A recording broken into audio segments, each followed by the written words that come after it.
Hello అండి, అందరికీ నమస్కారం.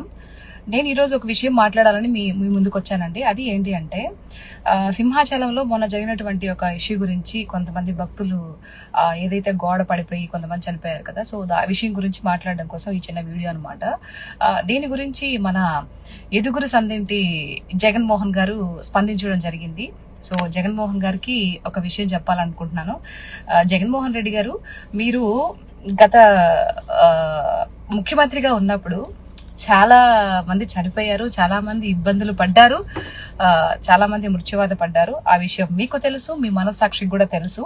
మీరు ప్రతి ఇష్యూ జరిగినప్పుడు తెగ పొలేరమంటూ వచ్చేసి శవ రాజకీయాలు చేయడం మీకు మీ వాళ్ళకి అలవాటేమో నాకు తెలియదు, కానీ ప్రతిసారి ఇలా చేయడం వల్ల మీకు ప్రజల్లో ఏదో ఇదొచ్చేస్తుంది, లేకుండా అందరం ఎక్కిస్తారు అనుకుంటే అది చాలా పొరపాటన్న. ఎందుకు అనంటే, నాయకుడు అనేవాడు ప్యాలెస్ లో ఉంటే ఎప్పుడు ప్రజల్లోకి రాలేడు.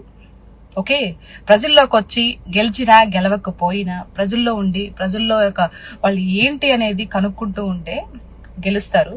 ఇలా ఏదో ఒకటి ప్రమాదం జరిగినప్పుడు ఆ శవాలను అడ్డు పెట్టుకొని రాజకీయం చేస్తాము అని అంటే రేపు మళ్ళీ తిరిగి మీరు ముఖ్యమంత్రి అవుతారు అనే మీరు అపోహలో ఉన్నారు. సో అలా ఎప్పటికీ కారు. మీరు గత ప్రభుత్వంలో మీరు ఈ ప్రభుత్వం ఉన్నప్పుడు, మీరు ముఖ్యమంత్రిగా ఉన్నప్పుడు ఎంతమంది చనిపోయారో నేను గుర్తు చేయమంటారా జగన్ గారు? సో నేను చెప్తాను. కచ్చలూరు బోటు దగ్గర 47 మంది ప్రాణాలు కోల్పోయారు. తర్వాత అన్నమయ్య డ్యామ్ దగ్గర 37 మంది కోల్పోయారు. తర్వాత విశాఖలో ఎల్జీ పాలిమర్స్ లో ఒక 12 మంది మృతి చెందారు. తర్వాత రుయా ఆసుపత్రిలో ఆక్సిజన్ అందక 11 మంది మృతి చెందారు. విశాఖలో క్రేన్ కుప్పకూలి ఒక 11 మంది మృతి చెందారు. బెజవాడలో కోవిడ్ కేర్ సెంటర్ లో అగ్ని ప్రమాదం జరిగి ఒక 10 మంది మృతి చెందారు. ఏలూరు జిల్లా పోరస్ కెమికల్స్ ఫ్యాక్టరీ అగ్ని ప్రమాదం జరిగి ఒక 6 మంది మృతి చెందారు. ప్రకాశం జిల్లా ప్రామూర్లో శానిటైజర్లు తాగి 13 మంది చనిపోయారు. సో వీటన్నిటికి గాను జంగారెడ్డిగూడెంలో నాటు సారాయి తాగి ఎంతమంది అంటే అక్షరాల 46 మంది మృతి చెందారు. సో మీరు ప్రభుత్వంలో ఉన్నప్పుడు ఇన్ని ప్రమాదాలు జరిగాయి, ఇంతమంది చనిపోయారు.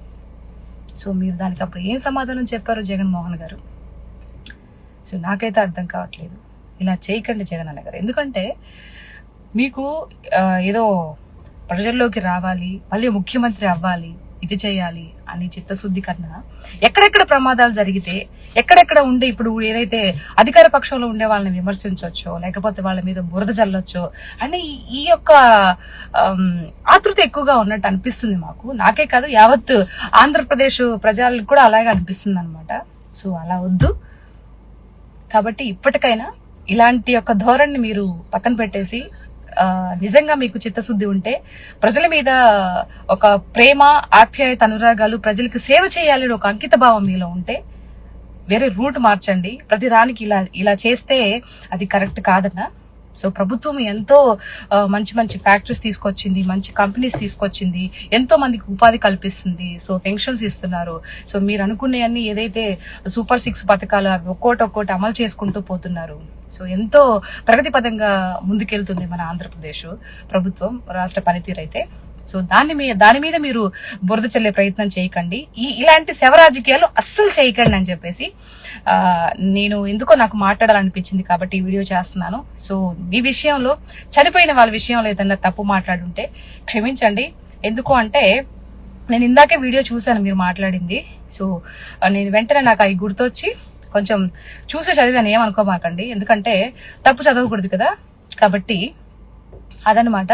సో అవి అన్ని మీరు మైండ్లో పెట్టుకొని మీ యొక్క ధోరణి మార్చుకుంటారని నేను కోరుకుంటున్నాను.